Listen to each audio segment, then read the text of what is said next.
Assalamualaikum warahmatullahi wabarakatuh. Waalaikumsalam warahmatullahi wabarakatuh.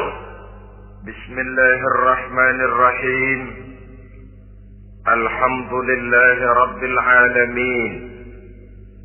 Wassalatu wassalamu ala asyrafil anbiya'i wal mursalin. Imamil muttaqin, Sayyidil ghurril muhajjalin, Sayyidina wa maulana Muhammadin wa ala alihi wa ashabihil mujahidin at-tahirin, amma ba'du. Saudara-saudara kaum muslimin rahimakumullah. Di zaman Rasulullah sallallahu alaihi wasallam adalah seorang pemuda bernama Ikaf bin Khalid. Ia seorang pemuda yang ganteng, sehat, tidak impoten, suka bergaul dengan wanita, suka pesta, dan memang ia orang kaya. Ia selalu menunda-nunda perkawinan dengan berbagai alasan-alasan yang tidak syar'i. Sampailah keadaan Ikaf bin Khalid ini kepada baginda Nabi, sehingga ia dipanggil oleh baginda Nabi. Setelah sampai, ditanyalah Ikaf bin Khalid ini, "Hai Ikaf, saya ya Rasulullah. Kau sudah punya istri?" "Belum ya Rasulullah." "Juga tidak punya budak sahaya?" "Tidak ya Rasulullah." "Dan badanmu sehat?" "Sehat ya Rasulullah." "Kalau demikian," kata Rasul, "kau ini teman setan. Ada dua pilihan Ikaf. Engkau menjadi Nasrani dalam arti meninggalkan hidup perkawinan, atau kalau kau mau ikut golongan kami, kau harus mengikuti tata cara kehidupan kami. Dan salah satu tata cara kehidupan kami ialah melaksanakan perkawinan." Yang kemudian Ikaf bin Khalid ini oleh baginda Rasul dicarikan seorang gadis bernama Karimah binti Kulsum al-Humairi, dan kawinlah Ikaf bin Khalid ini. Dari riwayat singkat ini, saudara-saudara, Rasulullah sallallahu alaihi wasallam melihat bahwa kehidupan Ikaf bin Khalid ini adalah kehidupan yang lazimnya barangkali di zaman sekarang dinamakan kehidupan dari orang-orang yang gemar melakukan free sex, alias samenleven, alias hidup bersama tanpa melakukan pernikahan. Ia sehat, ia kaya, dan ia suka bergaul dengan wanita, sehingga gaya hidup yang sedemikian ini dikecam oleh Rasulullah sallallahu alaihi wasallam. Dua pilihan ditawarkan: menjadi pendeta Nasrani yang bebas dari ikatan perkawinan, atau kalau mau menjadi muslim, ikutlah cara hidup kami, kata Rasul. Dan di antara cara hidup kami adalah melakukan apa yang dinamakan dengan perkawinan. Sebagaimana yang kita maklum, manusia adalah makhluk berketurunan terus-menerus sebagai makhluk dua jenis, laki-laki dan perempuan. Keduanya jelas saling memerlukan, saling membutuhkan. Kita laki-laki perlu perempuan, perempuan juga perlu laki-laki. Walaupun perempuan pora-poranya lebih pintar daripada laki-laki. Biasanya laki-laki kalau sudah jatuh cinta paling kurang se-RW tahu. sana bicara, kemari bicara. Perempuan lebih pandai menyimpan perasaannya. Nah, pada laki-laki diciptakan zat laki-laki yang dinamakan spermatozoa, dan pada perempuan terdapat indung telur yang dinamakan ovum. Kedua zat itu harus bertemu, dan untuk itu Allah Subhanahu wa Ta'ala menciptakan kekuatan tarik-menarik antara laki-laki dan perempuan. Diciptakan laki-laki dalam biologis yang laki-laki, diciptakan perempuan dalam biologis yang perempuan. Lemah, gemulai, lembut, menarik, ayu, lemot, denok, geboy.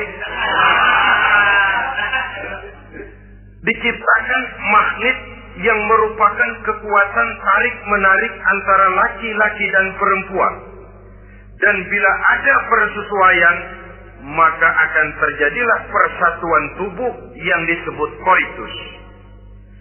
Bila pada saat itu kebetulan terjadi pengeluaran ovum, maka kedua zat itu akan bertemu di dalam diri perempuan. Dan inilah yang dinamakan konsepsi, yakni permulaan pembinaan jasmaniah makhluk baru dalam rahim seorang perempuan. Inilah makna firman Allah dalam surah An-Nisa ayat pertama. A'udzu billahi minasy syaithanir rajim. Ya ayyuhan nasu taqu rabbakumul ladzi khalaqakum min nafsin wahidah wa khalaqa minha zawjaha wa batha minhuma rijalan katsiran wa nisaa. Wahai manusia, bertakwalah kamu kepada Tuhanmu yang telah menciptakan kamu dari diri yang satu, kemudian diciptakan dari diri yang satu itu pasangannya, dan dari keduanya berkembang biaklah manusia menjadi bersuku-suku dan berbangsa-bangsa. Pada contoh lain, dari proses pembentukan jasmania makhluk manusia dalam rahim ini, Al-Baqarah 223 menjelaskan bahwa seorang laki-laki adalah seperti petani, seorang perempuan adalah seperti ladang. Petani adalah yang mencangkul sawah, menebarkan benih, sementara ladang adalah tempat bersemayam benih-benih itu, tempat dia tumbuh dan berkembang, membawa manfaat bagi kehidupan ini. Dengan bahasa yang indah, Quran mengatakan, Nisa'ukum harthul lakum, fa'tu harthakum anna syi'tum. Istri-istrimu adalah laksana sawah ladang bagimu, maka cangkulah, datangilah sawah ladangmu menurut cara yang kamu suka. Saudara-saudara kaum muslimin rahimakumullah, belakangan ini orang sering membicarakan pendidikan seks bagi anak-anak. Menurut pendapat saya, walaupun itu diperlukan, tapi tidak harus dilakukan secara menggebu, dan masih banyak hal-hal mendesak lainnya yang lebih perlu dibicarakan ketimbang bagaimana memberikan pendidikan seks kepada anak-anak kecil. Barangkali yang memerlukan, yang sering bertanya tentang seks cuma terbatas kepada anak-anak kecil di kota-kota besar, yang oleh perkembangan teknologi dan komunikasi, daya pikirnya memang sudah sedemikian maju. Tapi berapa ribu jumlah anak-anak kecil yang semacam itu? Selebihnya puluhan juta anak-anak kecil yang tinggal di daerah-daerah terpencil, di provinsi-provinsi lain, di luar keramaian, yang sama sekali belum perlu untuk hal-hal yang semacam itu. Haruskah cuma untuk membela yang 1.000 atau 2.000 orang ini saja, lalu kita mengabaikan yang puluhan juta adanya? Kita masih harus membicarakan bagaimana kurikulum pendidikan yang mapan. Kita harus membicarakan bagaimana sistem pendidikan yang memadai. Saudara-saudara, Quran sendiri harus kita katakan berbicara soal seks, tapi gaya bahasanya sopan. Ajaran yang terkandung di dalamnya luhur, tidak terbuka belak-belakan, saya khawatir disalahgunakan nantinya. Maklum ya, yang namanya anak-anak, sifat yang menonjol pada dirinya itu adalah hubbut taklid. Senang meniru. Apa yang dia lihat, apa yang dia baca, apa yang dia tonton, biasanya ingin dia terjemahkan dalam kehidupannya. Kadang-kadang kalau habis baca komik Superman, dia kepengen jadi Superman. Itu anak kecil. Habis baca buku Si Buta dari Gua Hantu misalnya, pengen jadi si buta dari gua hantu, nyari kayu bikin tongkat. Biasa itu watak yang namanya hubbut taklid. Sekarang kalau kepada anak-anak semacam itu sudah diberikan pendidikan seks, saya khawatir. Kadang-kadang tidak dididik saja sudah lancar kok. Apalagi kalau sampai dilakukan pendidikan, khawatir disalahgunakan. Saya katakan tadi, Quran juga misalnya Al-Baqarah 223 ini bicara soal seks, tapi sudah lihat gaya bahasanya. Nisa'ukum harsul lakum fa'tu harsakum anna syi'tum. Istrimu adalah sawah ladangmu, cangkulah sawah ladangmu menurut cara yang kamu suka. Mau cangkul sambil mundur juga boleh.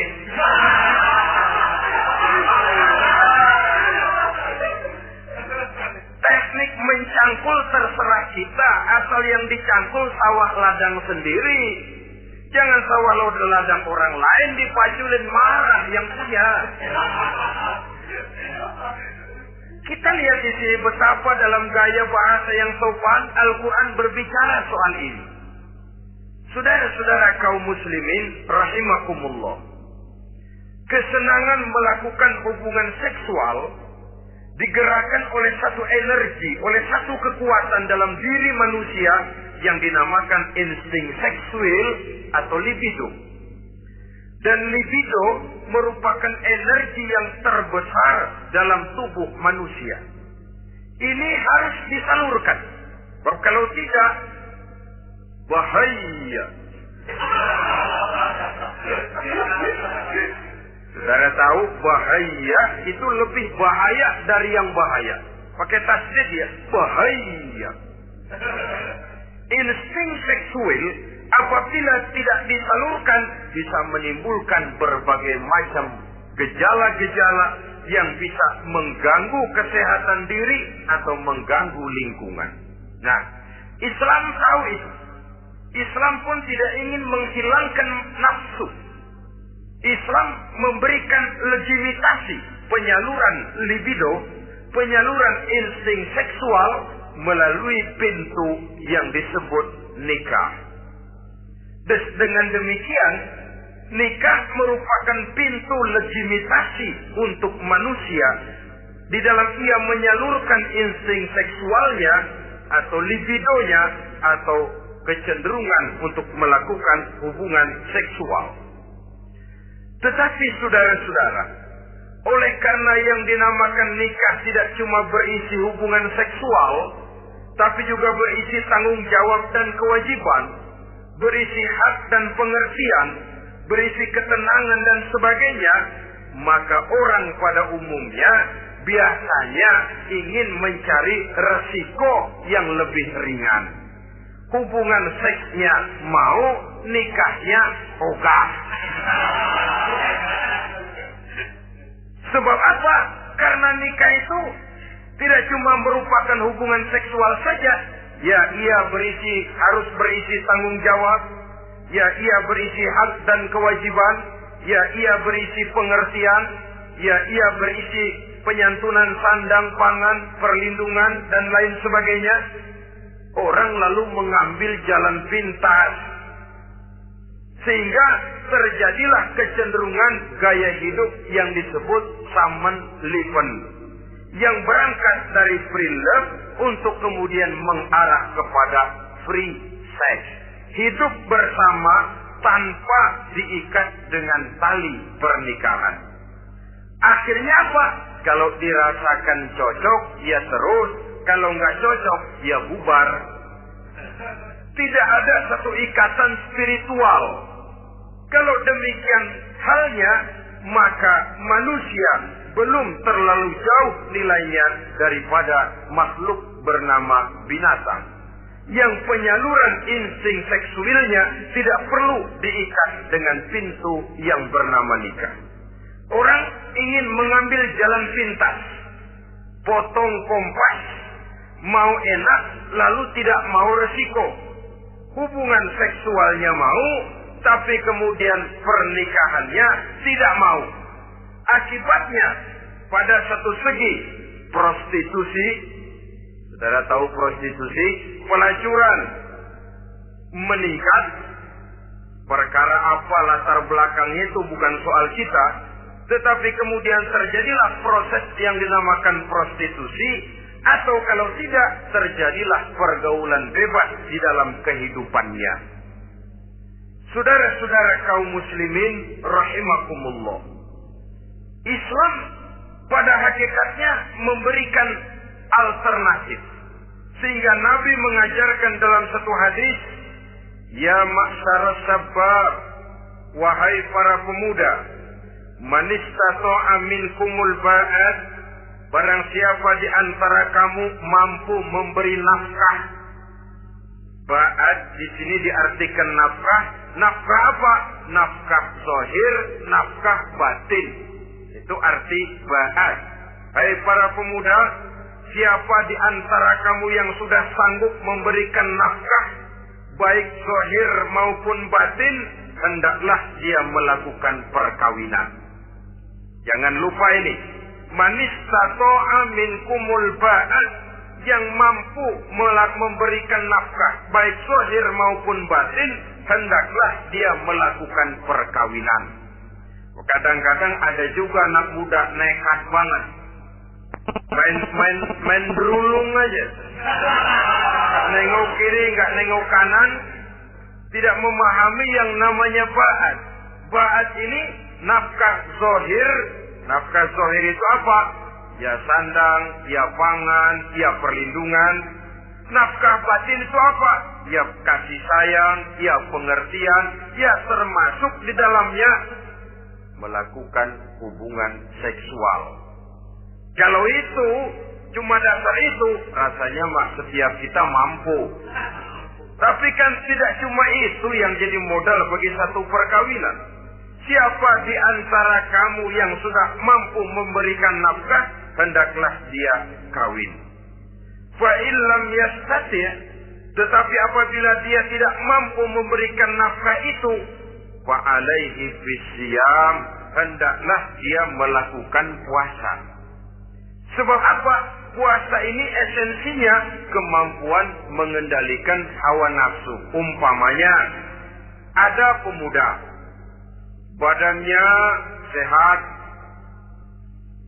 tidak sakit, tetapi dia belum mampu untuk memberikan nafkah. Sementara temperamennya termasuk tegangan kelas tinggi. Gak boleh kecolek dikit mau ngedredet aja. Yang semacam ini oleh Nabi, fa'alaihi bisyam, kalau memang belum mampu memberikan nafkah, hendaklah puasa. Sebab apa? Puasa lebih mengendalikan diri. Saudara-saudara, apabila puasa ini pun dirasakan juga berat, maka ada cara lain untuk menetralisir libido itu tadi. Kecenderungan untuk melakukan hubungan seksual. Dengan apa misalnya? Dengan jalan melakukan olahraga. Dengan melakukan olahraga, hormon yang membentuk libido tersalurkan, terkuras melalui energi yang dikeluarkan pada saat melakukan olahraga. Atau dengan jalan yang keempat, menjauhi hal-hal yang bisa menimbulkan rangsangan seksual. Bisa dengan puasa tadi, bisa dengan olahraga, bisa dengan lain-lain yang kira-kira bisa menghindarkan kita dari hal-hal yang bisa menimbulkan rangsangan seksual. Sehingga Al-Quran pada surah Al-Isra ayat 32 berpesan, La taqrabuz zina innahu kana fahishatan wa sa'a sabila. Jangan kamu mendekati zina, sebab sesungguhnya zina perbuatan yang keji dan jalan yang sangat buruk. Jangan mendekati zina. Mendekati zina artinya mendekati hal-hal yang bisa membawa kita kepada perbuatan zina. Termasuk misalnya bacaan-bacaan porno. Ya, itu porno gak boleh dibaca. Blue film, ngintip, ini juga penyakit.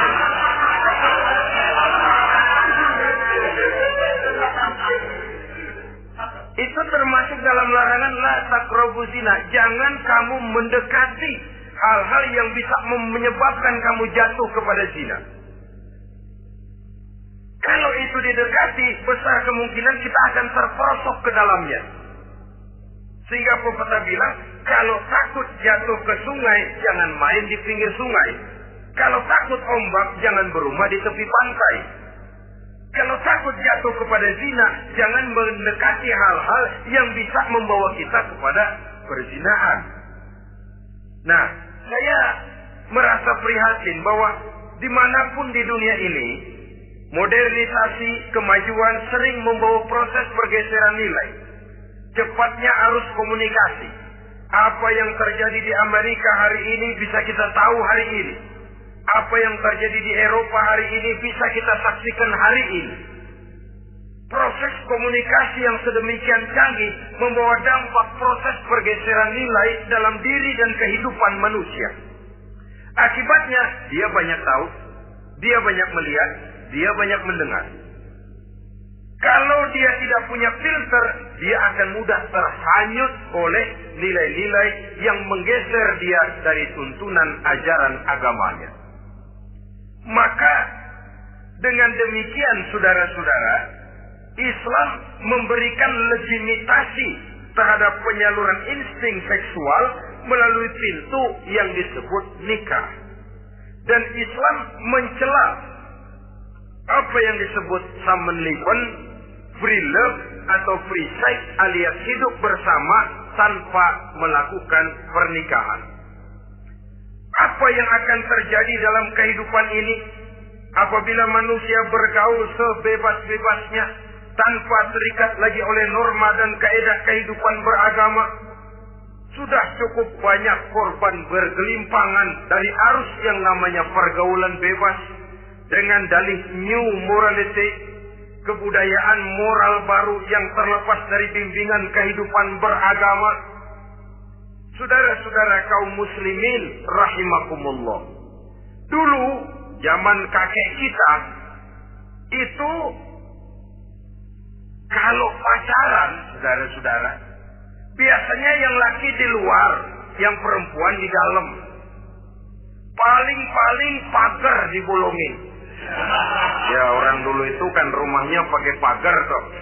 Kalau sudah pagar itu bolong, yang laki masukkan jarinya ke pagar. Nanti dipegang jari itu oleh tangan si perempuan dari dalam.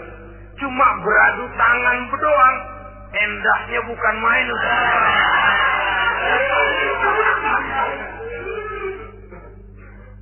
Sekarang saudara-saudara, saya lihat kayak orang beli sepatu. Orang beli sepatu curang banget. Beli mah belum tentu jadi, nyedengin hayo aja.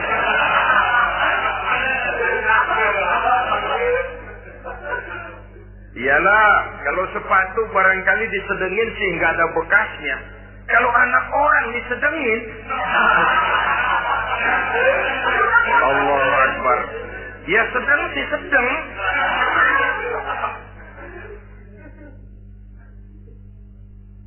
Saudara-saudara kaum muslimin rahimakumullah. Terhadap pintu legitimasi ini pun kalau manusia sudah sanggup melakukan ba'ah, baik nafkah zahir maupun nafkah batin. Kalau itu tidak bisa dia lakukan, hendaklah dia menjaga diri dari hal-hal yang bisa menjerumuskan dia ke tempat zina. Bisa dengan puasa, bisa dengan memperbanyak olahraga, bisa dengan menggiatkan belajar, study club, diskusi. Ada pepatah mengatakan 3 hal yang bisa membawa kerusakan. 3 kosong. Kosong iman, kosong kantong, kosong perut. 3 kosong ini yang sering membawa kerusakan dalam diri manusia. Pertama, kosong iman. Yang kedua, kosong kantong. Yang ketiga, kosong perut. Ketiga kosong ini, kalau sampai kumpul pada diri kita, 3-0, berapa yang nguburnya? Sering kalah kita. Kosong iman, kosong kantong, kosong perut.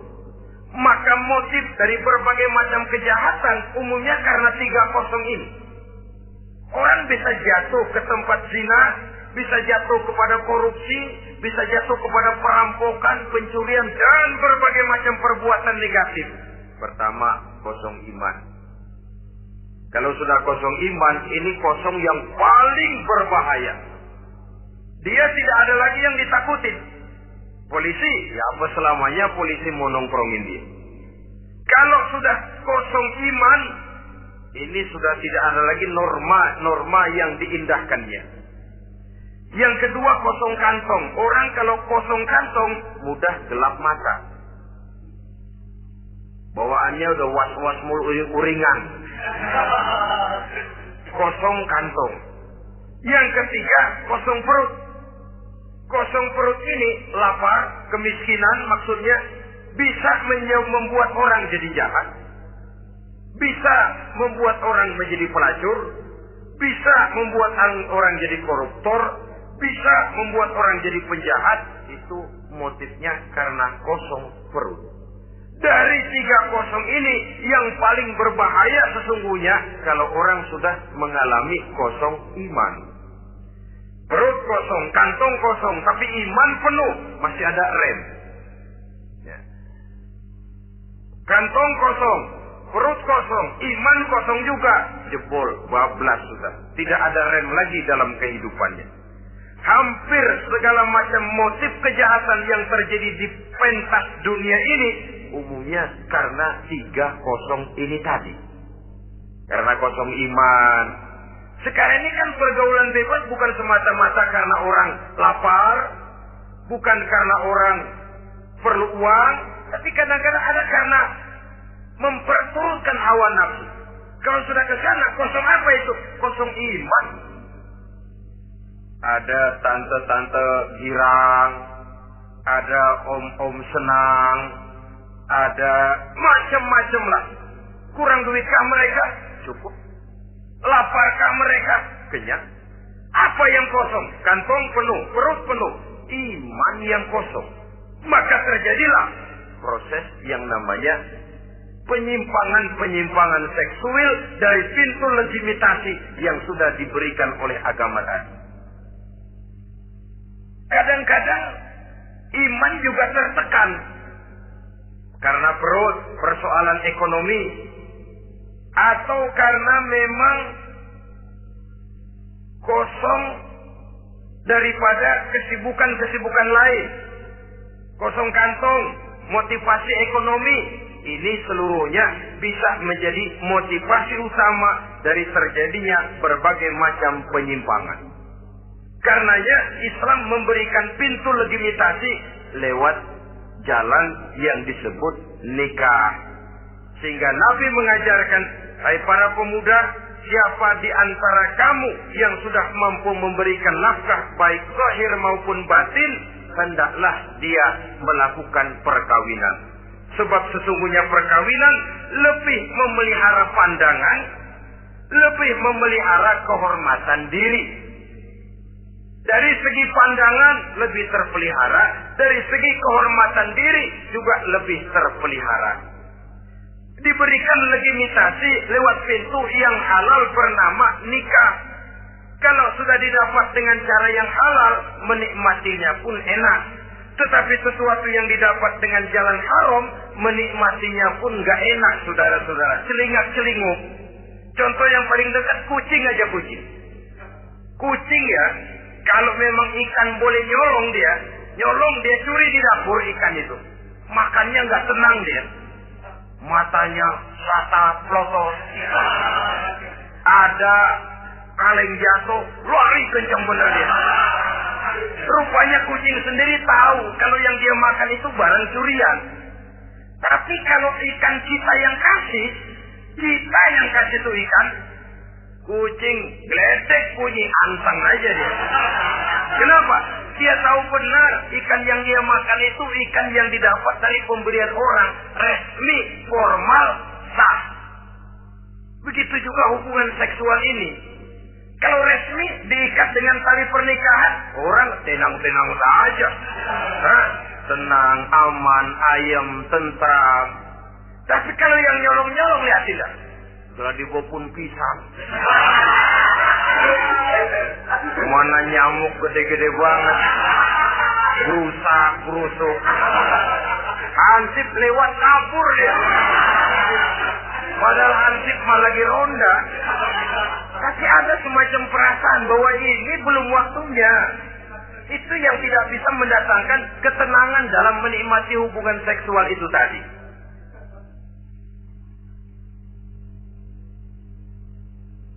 Saudara-saudara kaum muslimin rahimakumullah. Jadi akibat dari pergaulan bebas, free sex ini, bahaya yang pertama tadi itu hilangnya ketentraman dalam hidup.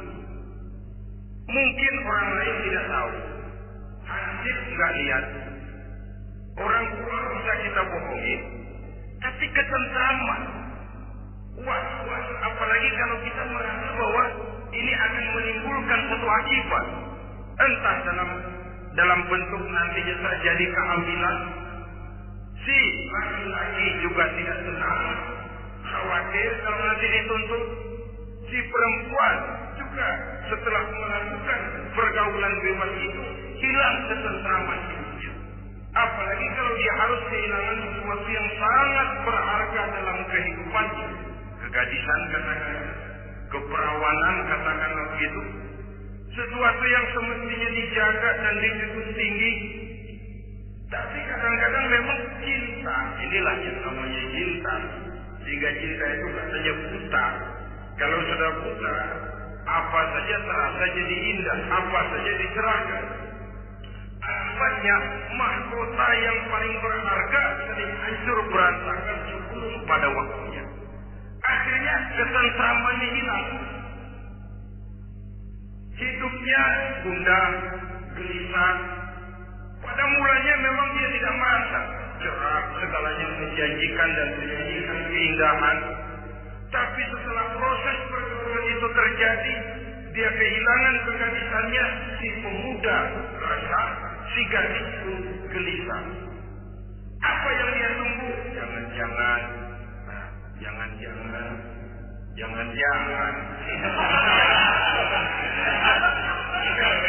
Ini biasanya tanggal begini sudah keluar, ini kok belum. Jangan. Makin mana dia tidak ada lagi ketentraman dalam hidupnya. Akibatnya kegelisahan itu terus tumbuh dalam hidupnya. Kerjanya tiap hari hanya termanggu-manggu, menunggu dan menunggu dari waktu ke waktu. Tapi yang ditunggu tak mau tahu. Akan bicara lidahnya terasa keluh, sedang waktu terus berlalu.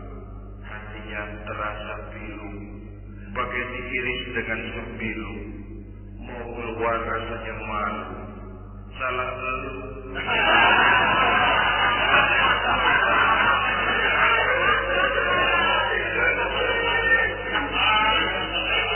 Iya toh, salah elu. Kata bertemu mulu.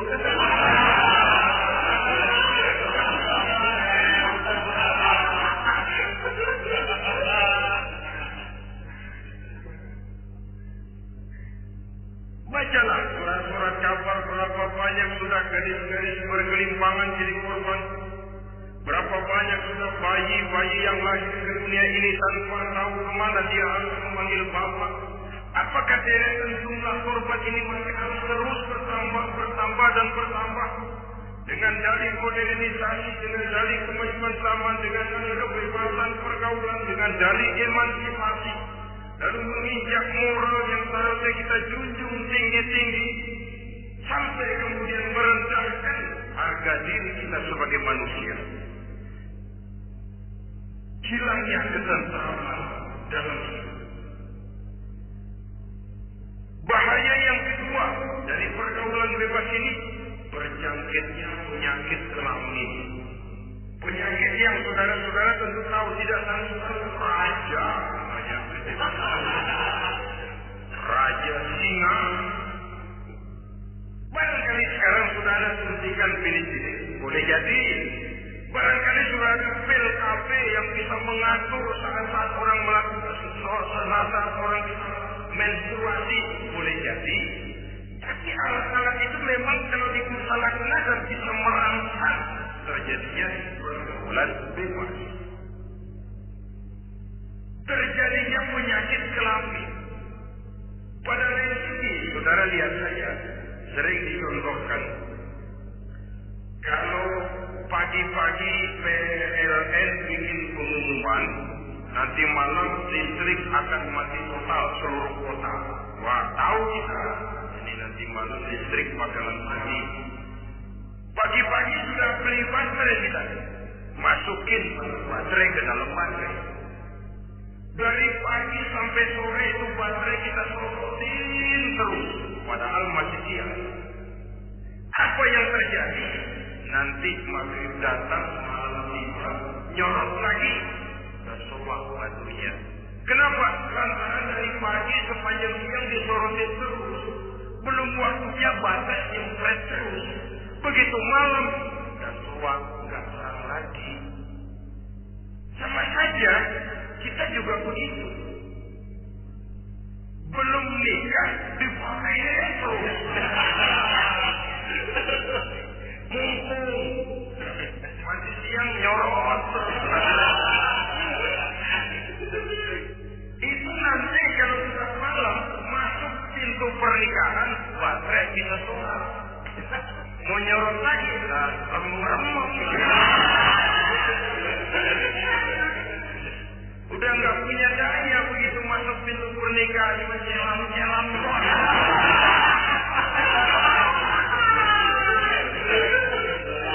Kata orang-orang kita assalamualaikum, nggak masuk keluar lagi udah.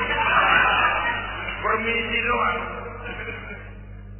Saudara ini yang saya hormati. Jadi itu juga termasuk satu jenis penyakit yang nantinya tentu akan merusak dan mengganggu keharmonisan hidup berumah tangga. Apalagi kalau sampai di tempat-tempat yang merupakan prostitusi umum, yang segala macam jenis bisa tumplek-blek di situ. Kita bisa bayangkan jenis penyakit-penyakit yang tumbuh di sana. Jadi dengan demikian saudara-saudara, yang kedua bahaya dari free sex ini bisa menimbulkan penyakit kelamin. Yang ketiga, mengganggu kelangsungan keturunan. Apalah dosanya anak-anak kita kalau mereka harus terlahir dengan membawa penyakit yang diwariskan oleh orang tuanya? Sudah kita ini bersalah, kesalahan itu terus diteruskan oleh anak kita juga. Alangkah kejamnya kelangsungan daripada keturunan. Sehingga dengan demikian saudara-saudara, kalau Islam memberikan pintu legitimitas lewat aturan yang disebut pernikahan atau perkawinan, maka itu memang untuk kepentingan dari kemanfaatan manusia itu sendiri. Penyakit yang keempat dari bahaya free sex ini, kita tahu bahwa seks memperturutkan nafsu seks itu sama dengan bayi. Bayi kalau nggak disapi, saudara-saudara, disapiin, diberhentiin nyusu, itu sampai SMA juga ngempeng terus ya. Kadang-kadang seorang ibu kan berat aduh anak saya mau disapi, kasihan. dia. Terus jangan disampai sampai SMA masih mumpeng.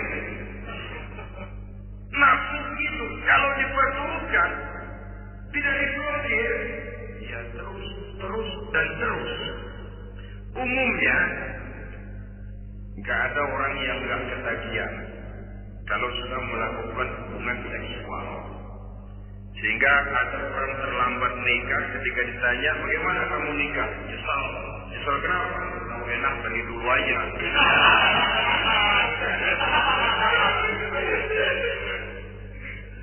Nah, sekarang kecanduan terhadap hubungan seksual ini akan membawa dampak.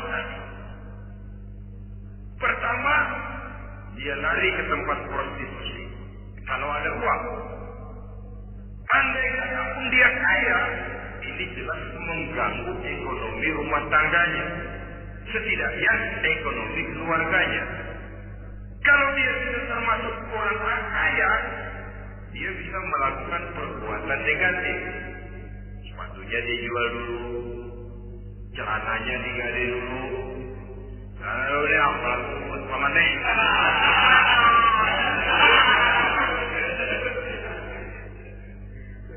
Itu sudah mengarah kepada ekonomi. Belum lagi penyakit yang kelima, bahwa free sex ini bisa membawa kehancuran kalian. Saudara lihat ya, walaupun tidak karena free sex sebelumnya, tapi pengaruhnya. Konon Julius Caesar yang begitu gagah perkasa takluk dan bertekuk lutut di bawah kaki Cleopatra. Konon Napoleon Bonaparte, singa daratan Eropa, luas kekuasaannya, besar tentaranya, dia tunduk di bawah kaki Margaret Josephine. Bahkan konon Adolf Hitler yang begitu luar biasa cuma tunduk kepada Eva Braun. Baiklah, itu sejarah masa lalu. Yang sekarang yang kita alami, saudara, betapa seorang senator seperti Gary Hart, calon presiden unggulan di Amerika, brilian, jenius, cerdas, diunggulkan, masih muda. Betapa calon presiden ini harus mundur dan hancur karir politiknya cuma karena skandalnya dengan seorang hostess bernama Donna Rice. Ini Amerika loh, di satu negara yang konon katanya menganut liberalisme, tapi begitu tingginya dijunjung nilai-nilai moral. Kalau dia terlibat begitu, bagaimana kalau dia jadi presiden nanti? Bahkan paling belakang saudara John Flower yang oleh Presiden Bush dicalonkan menjadi Menteri Pertahanan terpaksa ditolak oleh Senat oleh karena skandalnya, ya dengan minuman keras, ya dengan wanita. Saya katakan lagi, ini di negara yang kita tuding sebagai negara liberal, di negara yang menganut undang-undangnya pergaulan bebas, entas nilai moral dituntut sedemikian luhur sehingga seorang bisa mengundurkan diri dari calon presiden karena terlibat skandal. Di Inggris pernah juga kejadian, di Italia pernah juga kejadian seorang perdana menteri terlibat skandal dengan seorang pramugari pesawat darat. Sampai kemudian dia dan seluruh kabinetnya membubarkan diri. Kehancuran kalian. Karena bagaimanapun lemahnya wanita, perempuan sekalipun lemah, saudara-saudara, lelaki yang ibu gedenya juga dia tahu. Itu namanya perempuan, saudara-saudara. Seseorang bisa bangkit ke panggung sejarah memegang peranan. Dari yang tidak pernah diperhitungkan bisa menjadi kekuatan yang diperhitungkan pun karena perempuan. Tapi seorang pun bisa ambles di telan perut sejarah juga karena perempuan. Kehancuran karir. Sebab pangkat yang tinggi padahal yang sehat bukan merupakan jaminan bahwa seseorang akan mampu menghadapi bujuk rayu dari seorang perempuan. Saudara-saudara kaum muslimin rahimakumullah. Oleh karena itu, mari sayangi diri, sayangi karir, sayangi ekonomi rumah tangga. Bertahun kita pergi pagi pulang sore keras, keringat cari nafkah, menghidupi anak dan istri. Haruskah dia jadi hancur cuma oleh karena kecanduan kepada pelacur misalnya? Memang yang namanya pelacur tentu saja ikat, mempedaya, mempesona. Saudara-saudara kaum muslimin rahimakumullah. Kenapa? Karena yang dicari uang mereka toh dagang. Tapi orang dagang tentu harus mampu memegang pembeli. Jangan lalu merasa senang. Ini malam muncul banget nih, dapatnya lumayan banget sama gue. Waktu ramah lagi orangnya. Udah enak aja udah. Ya wajar saja namanya orang dagang. Sehingga orang-orang tua dulu punya pepatah, kalau Anda termasuk orang yang jarang senyum, jangan jadi pedagang. Pedagang mau anjing mulu, siapa yang betah beli? Itu kan termasuk psikologi of salesman. Memang caranya orang dagang yang mesti begitu. Dia membujuk, dia merayu, dia mempedaya, dia mempesona. Jatuh kita ke rayuannya, sulit untuk bangkit kembali. Karena itu, jangan dibiarkan. Yang sudah terlanjur, tidak ada terlambat untuk menarik diri. Adalah lebih baik kita gila dulu baru benar, daripada benar dulu baru jadi orang gila. Kalau orang gila mau benar, ini gampang ngaturnya. Tapi sudah benar, lalu gila. Ini repot, saudara-saudara. Dibilangin apa-apa, dia pernah jadi orang benar. Lebih baik kita memulai hidup ini dengan lembaran kelaku.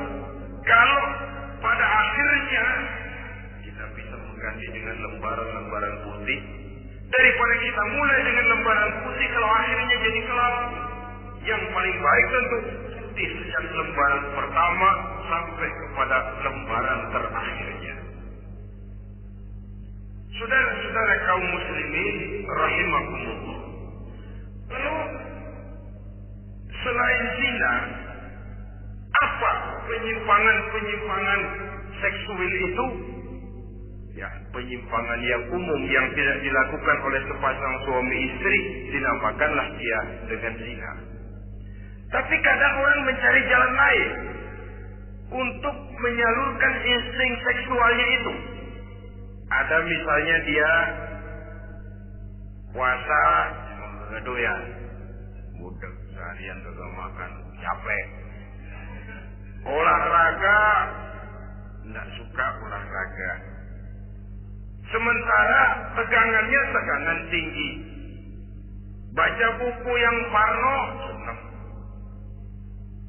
Kalau ngomong selalu yang jerempet-jerempet. Akibatnya apa? Dia puasa tidak, olahraga tidak. Dia bisa jatuh kepada yang disebut onani atau masturbasi. Ada ulama mengharamkan ini, ada yang memakruhkan saja. Tapi bagaimanapun itu merupakan satu perbuatan dosa. Sungguh pun oleh ilmu kedokteran tidak dipandang sebagai sesuatu yang membahayakan barangkali. Tapi pada umumnya lalu lahir rasa minder, rasa rendah diri, dan masturbasi atau onani itu termasuk zina tangan. Ya, walaupun dosanya tidak sebesar zina biasa, sebab jangan lupa mata bisa zina mata yang memandang sesuatu yang haram. Tangan bisa zina tangan termasuk onani. Hidung bisa zina hidung. Saudara lebih tahulah. Ini termasuk jenis penyimpangan. Atau kemudian ada lagi jenis lain. Seseorang yang menyalurkan insting seksualnya kepada makhluk sejenisnya. Laki-laki kepada laki-laki. Itu yang kita kenal dengan istilah homoseksual. Itu bukan barang baru itu. Di zaman Nabi Lut itu sudah terjadi dan mereka dikutuk oleh Allah Subhanahu wa taala. Homoseksual itu termasuk dosa besar. Sekarang ini orang malah menuntut dilindungi haknya. Sehingga kaum gay di Amerika itu pernah demonstrasi menuntut perlindungan hak. Bahkan mereka sudah tidak perlu sembunyi-sembunyi lagi. Bahkan ada yang hidup berumah tangga. Ini ya terlepas dari penyakit kejiwaan yang memang harus disembuhkan dan perlu pengobatan khusus. Tapi homoseksual dilihat dari segi agama merupakan satu perbuatan yang berdosa dan dosanya besar. Atau perempuan dengan perempuan, itu yang kita kenal dengan istilah lesbian. Kadang-kadang karena patah hati melihat laki bawaannya udah gedek aja udah. Tadinya kebangatan nikung balik, kebangatan percaya penuh, habis rayuan 17 lapangan keluar semua. Akhirnya dia berhadapan dengan kenyataan yang membuat dia kecewa, broken, benci kepada laki-laki. Ada yang bersimpati sesama jenisnya, terjadilah pergaulan intim sesama perempuan. Itu yang kita kenal dengan istilah lesbian. Dan itu pun merupakan penyimpangan yang juga berdosa pelakunya. Dua, ada penyimpangan lain yang disebut eksibisionisme. Apa itu? Seseorang memperoleh kepuasan seksual apabila dia memamerkan, munjuk-munjukin. Ini termasuk penyakit kejiwaan, penyakit pameran. Memamerkan auratnya kepada orang lain. Di situ dia merasakan suatu kepuasan.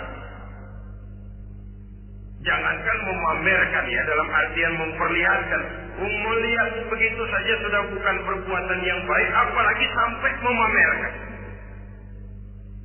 Kemudian juga termasuk penyimpangan ini apalagi? Apa yang dinamakan dengan masochisme. Apa dia? Seseorang yang baru mendapat kepuasan seksual melalui penderitaan, penyiksaan, atau dikenal juga dengan sadisme. Melakukan hubungan seksual melalui penyiksaan, penghinaan, penderitaan. Di sana dia merasakan ada kepuasan seksual. Ini merupakan penyimpangan yang berbahaya. Sudah hubungan seksualnya di luar pernikahan berbahaya dan berdosa besar, membuat orang lain menderita dan sakit, itu juga merupakan suatu perbuatan dosa. Kemudian yang kelima, apa yang disebut dengan pedofilia. Belakangan ini kita sering baca surat kabar atau majalah, ada orang tua berhubungan dengan anak kandungnya sendiri. Inna lillahi wa inna ilaihi raji'un.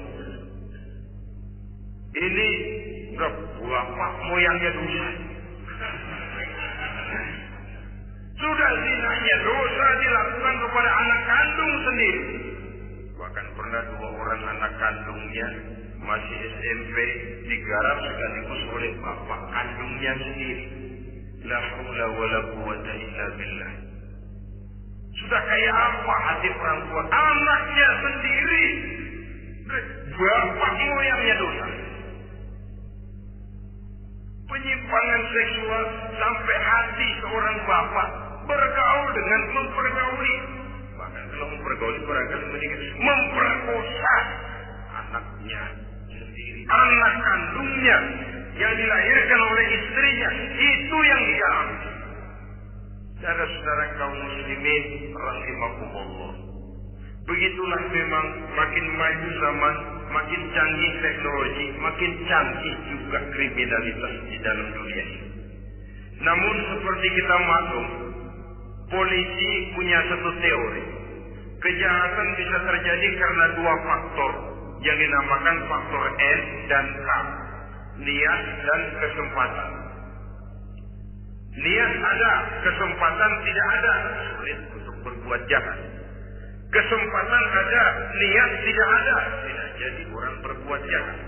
Tapi di antara dua faktor ini, yang paling utama sesungguhnya adalah faktor N, faktor niat. Kalau niat sudah kuat, kesempatan bisa diciptakan, waktu bisa ditunggu, momen bisa dinantikan.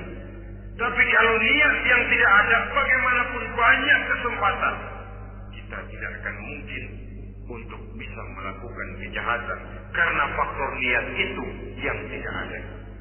Oleh karena itu agama mengajarkan, ala inna fil jasadi mudghah, idza salahat salahal jasadu kullu, wa idza fasadat fasadal jasadu kullu, ala wa hiya al-qalb.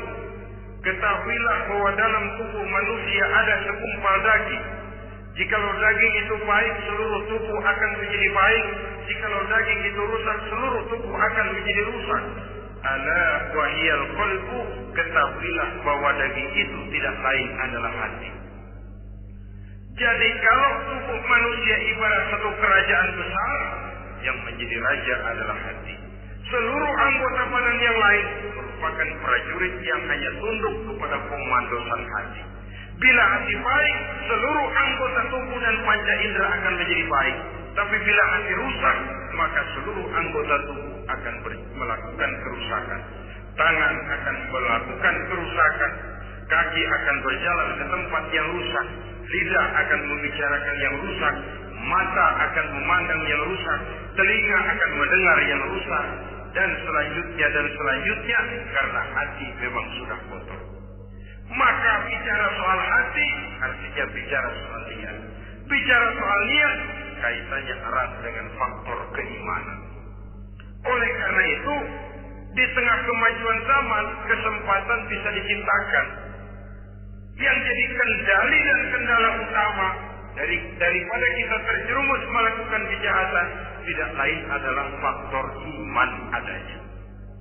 Di kota-kota besar sekarang ini, apa yang tidak tersedia?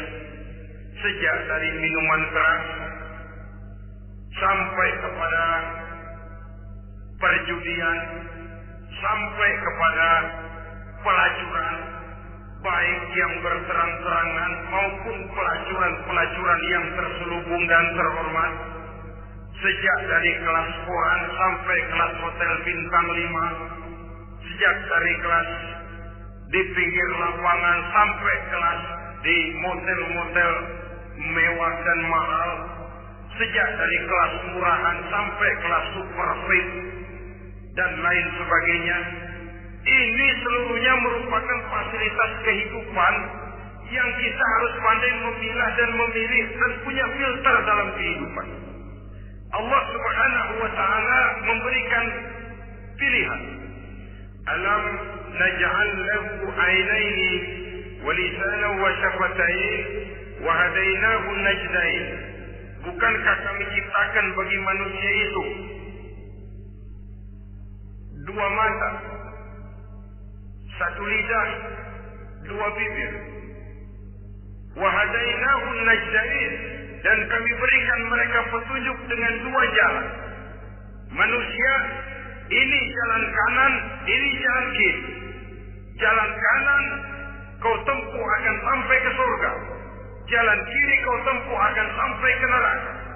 Sementara jalan ke kanan memang menanjak, banyak onak dan duri. Sementara jalan ke kiri memang kelihatannya menurun, bertabur bunga di kanan kirinya, harum dan mewangi. Falak tahamal aqabah. Kenapa kamu tidak mau menempuh jalan yang menanjak? Ini kecenderungan manusia. Ngapain nanjak, capek? Ini aja yang turun nih, gak pakai bertenaga. Ngapain kawin repot lah, pakai nyari nafkah, pakai kerja, ntar punya anak ribet lah, sama juga. Mendingan kesana aja, 2.000 bersih udah.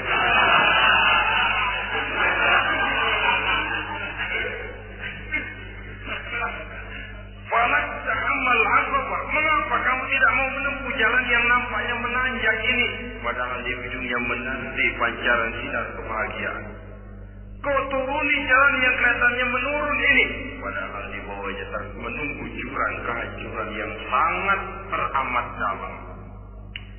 Saudara-saudara kaum muslimin rahimakumullah, Dengan demikian, apabila Islam melarang manusia dengan larangan yang keras, jangan terjebak dalam pergaulan bebas, jangan berendam di dalam free-sex, sesungguhnya adalah untuk kepentingan daripada manusia itu sendiri.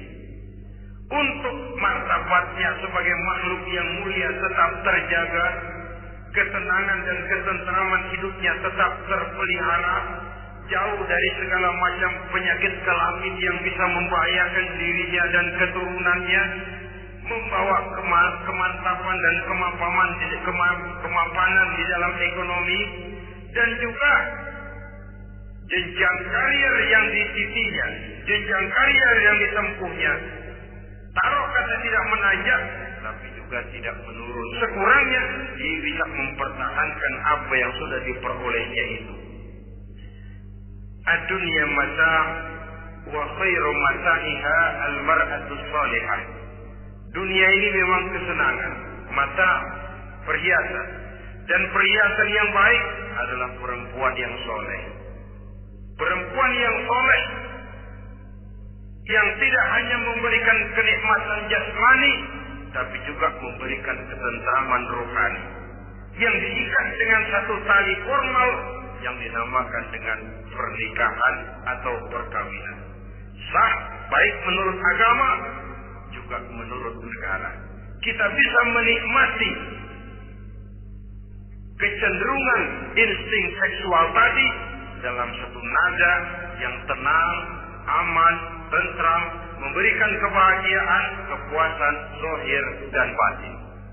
Tapi kalau jalan pintas yang kita tempuh, potong kompas yang kita pilih, kita lebih suka jajan, lebih suka ngeteng, nikahkan berat, bayar mas kawin, bawa uang belanja segala macam. Iya, tapi sekaligus setelah itu saudara boleh pakai seumur hidup, asal masih ada nafasnya masih bisa dipakai.